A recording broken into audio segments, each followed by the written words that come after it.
বন্ধুরা, বলছি এই ছেলেদের জীবনটা কেউ বোঝে না। ছেলেদের জীবনটা হচ্ছে খুব কষ্টের ওপরে।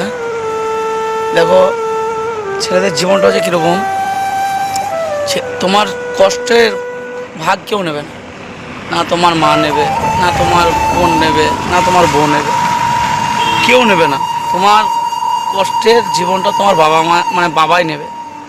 হ্যাঁ, তাছাড়া কেউ নেবে না, শুধাবেও না তোমাকে যে তোর কী হয়েছে কি না, কিছু বলবে না। আমাদের ছেলেদের জীবনটা একটাই, সেটা হচ্ছে ঠেলা গাড়ি। জীবনটা আমাদের হচ্ছে ঠেলা গাড়ি, যেখানে ঠেলতে ঠেলতে সেখানেই। হ্যাঁ, যেরকম এই পানি চলছে না, সেরকম আমাদের কিন্তু জীবনটা। পানি যেরকম ধরো, এই যে পানি এতটা, হ্যাঁ, যেখানে ধরো রোদ শুকিয়ে গেল, সেখানে কিন্তু পানি শেষ হয়ে গেল। সেরকম আমাদের ছেলেদেরও জীবনটা।